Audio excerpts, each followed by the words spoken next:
የተለያየ ታሪክ፣ የተለያየ ማንነት፣ ግን ደግሞ አንድ የጋራ ቤት። እኛ ኢትዮጵያውያን ነን። ለዘመናት ችግሮቻችንን በውይይትና በሽምግልና የመፍታት ታላቅ ባህል ነበረን።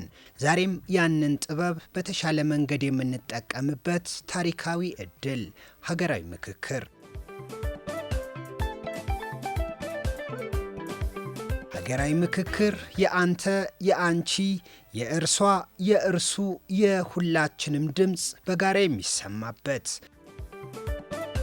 ምክክር ለዘላቂ ሰላም፣ ለሚቀጥለው ትውልድ የምናስተላልፋትን የተረጋጋች ኢትዮጵያን በጋራ የምንገነባበት ወሳኝ ምዕራፍ ዛሬ ነው።